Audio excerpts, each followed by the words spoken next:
YouTube took down my video I posted yesterday responding to this guy, so I decided to make a new, watered down version. Farid apparently believes Daniel Hakikatsu won the interview with the apostate prophet. Let's see what that implies. Assalamu alaikum wa rahmatullahi wa barakatuh. I'm back once again, and I have some thoughts to share and a challenge to make to our good old friend, Apus. He put out this community post, and let's just go through this really quickly. He says, I have easily won every discussion I've had with Muslims so far. No idea why they are still trying. We're not really trying. No one's trying except for you. You're the one who's trying. You're the one who keeps losing debates and you keep trying to debate people. He mentions 3 people here that he didn't even discuss with. Uthman bin Farouk says, come to my park. Tayyib, is that... How do you win a debate? How do you win a discussion when you don't go to him and discuss with him in the park? I myself, as I've said before, I'm not going to debate you. You're beneath me. You're beneath my feet. And I do not have the tolerance for someone like you in the way that others have. And, mashallah, I respect them for being able to tolerate you, but I wouldn't be able to have a civil discussion with someone like yourself. There are a couple of others here on the list that I thought was quite interesting that Apus mentioned their name. Daniel Haqiqatju. Really, you won in your debate with Haqiqatju. Okay, let's check this out. Let's see if you won. Let's see if you believe that you won. All right. So we're gonna go here. All right. So we're gonna go here.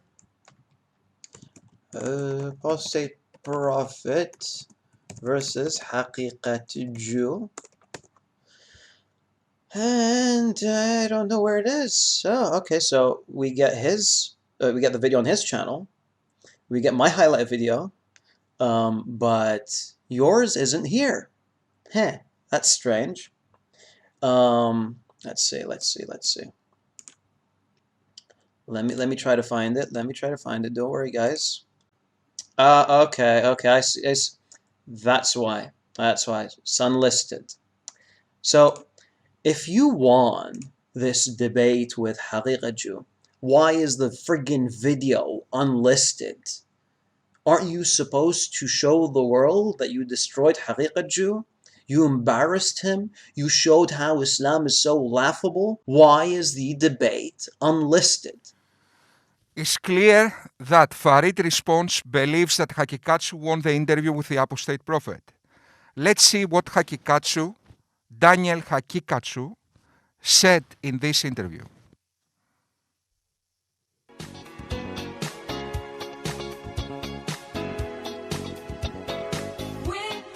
Family, I got all my sisters with me. We are family. Get up, everybody. We are family. Yes, I got all my sisters with me. Daniel shared this joke on Twitter. Oh man, I missed the International Day Against Homophobia. The best way to celebrate such a beautiful, momentous, important day is the Muslim way. Recreational base jumping. Daniel Hakikatsu here is referencing the Islamic punishment to execute gay people by throwing them off a high place and making their punishment a spectacle for people. Farid response agrees with the other radical Islamist, Daniel Hakikatsu, when he makes fun of what ISIS did to homosexuals in Syria and Iraq, throwing them off high buildings. Both these radicals are good students of Islam and know that this action is prescribed in Islamic sources. But although executing homosexuals in heinous ways might make you a good Islamist, you certainly don't win debates. Question: what is the punishment for homosexuality? Is there any differentiation between the one who does it and the one to whom it is done? Scroll down so we'll read it slowly. Okay, answer. Firstly, guys, is it large enough? Can you see it? Maybe you want to make it a little larger. All right. Yeah. Okay. Thank you, bro. Thanks. Okay. Firstly, the crime of homosexuality is one of the greatest of crimes, the worst of sins, and the most abhorrent of deeds. And Allah punished those who did it in a way that He did not punish other nations. It is indicative of violation of the fitrah, total misguidance, weak intellect, and lack of religious commitment, and it is a sign of doom and deprivation of the mercy of Allah. Now, we're going to skip the ayat, the Quranic verses. Scroll down a little bit slowly. I'll tell you where to stop. Yep. We're not going to read. None of these passages have anything to do with homosexuality. They're misinterpreting it. Now, watch here, where it says Tirmidhi. Right there. Okay, let's start from there. Okay. At Tirmidhi, Abu Dawood, and Ibn Majah narrated that Ibn Abbas said, the Messenger of Allah said, whoever you find doing the action of the people of Lut, that's Lot, execute the one who does it and the one to whom it is done. So you execute both. Class is Sahih by Al-Albani and Sahih Tirmidhi. The Sahaba, Muhammad's companions, were unanimously agreed.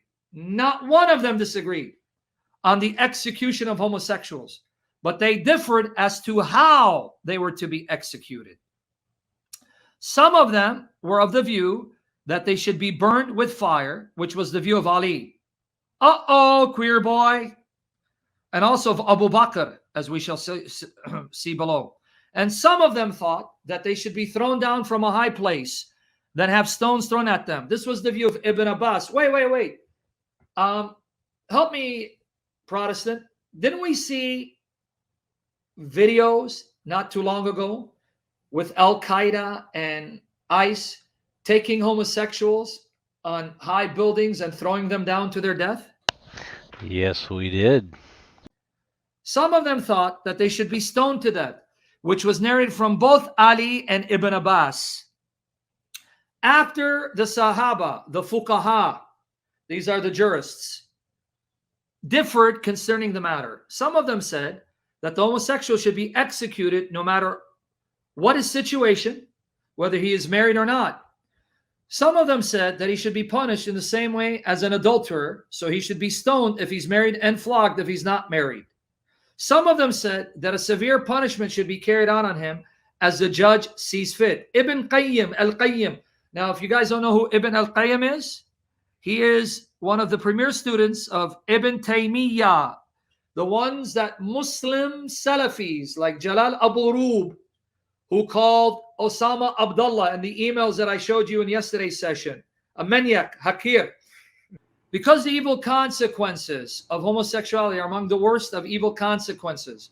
So its punishment is one of the most severe of punishments in this world and in the hereafter. The scholars differed as to whether it is to be punished more severely than zina, that's adultery. Now notice the debate, guys. Should a homosexual be punished more severely than someone who commits adultery? Sucks being you, buddy. This is your dog Muhammad and his influence. That's why he's burning in hell. Thank you, Lord Jesus. Anyway, or whether the punishment for zina should be more severe, or whether the punishment should be the same. There are 3 points of view. We're of the view that the punishment for homosexuality should be more severe than the punishment for zina. The punishment for zina and the punishment is execution in all cases, whether the person is married or not. As Shafi, according to the well-known view of his madhab, and Imam Ahmed, according to the other report narrated from him, were of the view that the punishment for the homosexual should be the same as the punishment for the adulterer. Imam Abu Hanifa was of the view that the punishment for the homosexual should be less severe than the punishment for the adulterer. And it is a punishment to be determined by the judge. Tazir. Those who favor the first view were of the majority of the ummah, most of them, and more than one scholar narrated that there was consensus among the Sahaba. A majority of Muhammad's companions on this point said that there is no sin that brings worse consequences than homosexuality, and they are second only to the evil consequences of kufr, and they may be worse than the consequences of murder, as we shall see below, inshallah. Now, So, in Islam, homosexuality is worse than murder, and homosexuals should be executed. How did Daniel Hakikatsu refute it? That Islam is point blank evil and stupid. How did Daniel Hakikatsu refute that? Let me give you his argument. The capital punishment in Islamic law would be applied to you. We have no doubt, and we're proud of that. Yeah? Capital punish will be applied in an Islamic state. Yeah? Not individuals going and doing it themselves like idiots. Yeah? No. Under an emir, it is done. Yes. And we, you know what? We'll be watching.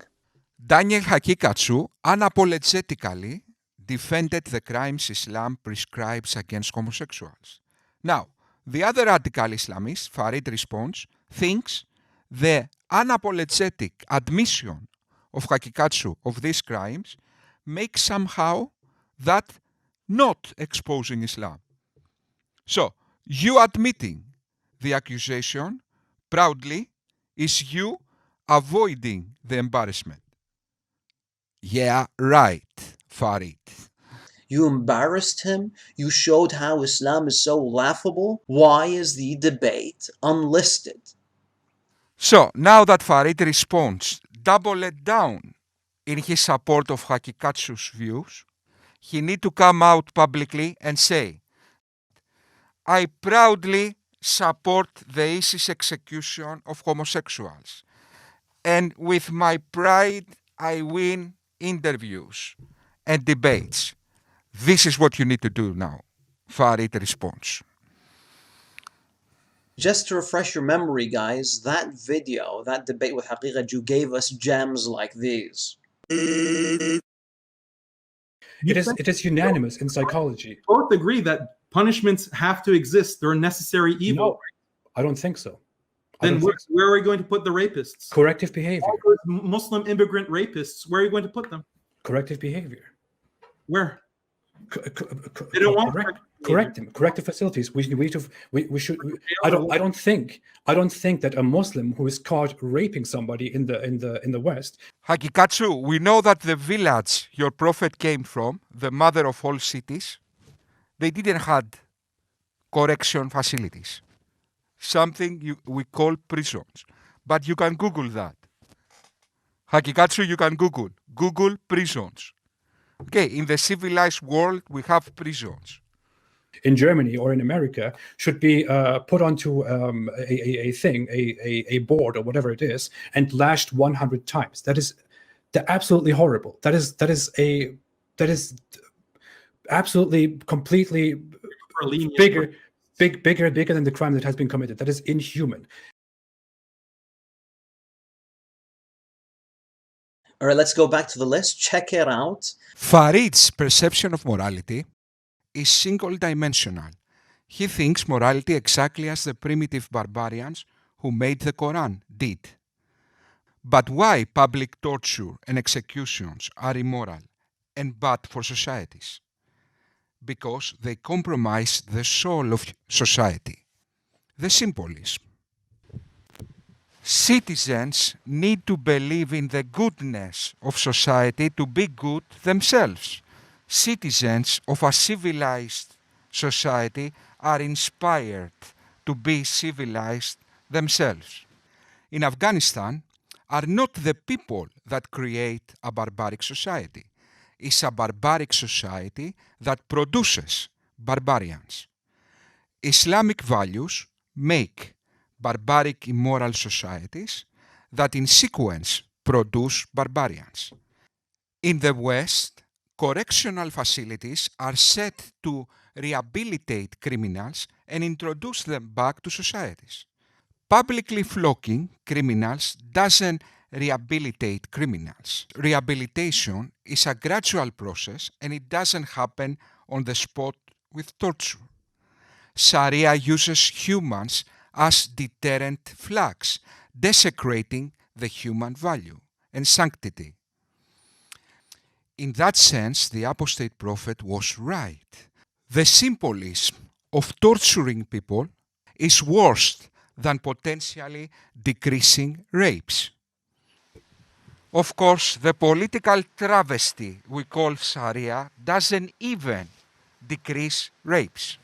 In Sharia, you need 4 male witnesses to prosecute a rapist. And if you fail to prosecute him, the rape victim is being stoned to death for adultery. Yes, you heard that correctly. The wisdom of Islamic law, in most cases, the rape victim is being stoned to death. Moreover, Islam allows the rape of female captives, and the Sunnah of Muhammad advocates child marriages, which is rape. Moreover, Islam advocates for domestic rape. We see in these verses, your wives are a tilth for you, so approach your tilth when or how you will, but do some good act for your souls beforehand, and fear Allah and know that you are to meet Him. Now, combine this verse with arranged marriages and child marriages, and you will understand that because of Islam, millions of women got raped in human history. So, as we saw, the argument Farid response used to supposedly shame the apostate prophet just exposed and humiliated further Islam. But because Farid is looking for gems in the interview, let us give him some. Do you believe that slavery is an ideal system? Do you believe that that there should be slaves in a society? Do you think slavery is okay? Yeah. I mean, slavery is something that I do not find to be immoral. Is there really a fundamental difference between wage labor and slave labor? Is there a difference between owning someone versus renting someone? Renting someone is worse, because think about the difference between owning a car and renting a car. When you rent a car, you drive it, in a very abusive kind of way, as opposed to owning it, where that's your investment, you care about it. Anyway, so that's something that's uncomfortable for people who are raised in the West. The legal concepts underlying slavery exist within the employer-employee contract of wage labor. In many cultures, there's not really a difference between saying that person A, like Ridvan, owns George. Okay, that's a slave relationship. Ridvan owns George. There's not really a difference between that and saying that George has a contractual obligation to Ridvan. Farid, let me get that straight. A person in your parallel dimension of Islam, let's just say in your world, okay, a person can say in an interview that slavery is better than employment, and he can win this interview. That can happen in your parallel universe. I don't know if there is some parallel universe that can happen, but in this world, that cannot happen. Farid responds, a person saying in an interview that slavery is better than employment, he doesn't win this interview. Okay. Then he compares humans with cars, renting a car. Okay. Did Islam spread by the sword? Yes. But the point is that yes, Islam spread by military conquest, and jihad is not only defensive, it can be offensive as well.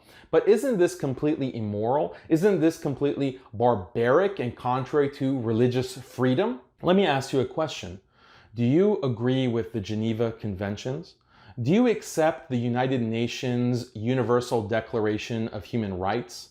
Do you accept the idea that international bodies have the right to enforce certain standards of justice across the entire globe? Hakikatsu and Farid response believe they have the right to impose Sharia law in this world with offensive jihad, the same way the UN can enforce human rights. They think, in other words, they have the right to subjugate the world under an Islamic theocratic dictatorship with offensive warfare. The people on YouTube that might see this video, before you put my video down, I'm just quoting directly their words. It's not me that's saying that. They say that. I want to repeat one thing that I said before. Remember, Putin also thinks he had free and fair elections, and so do we in Canada.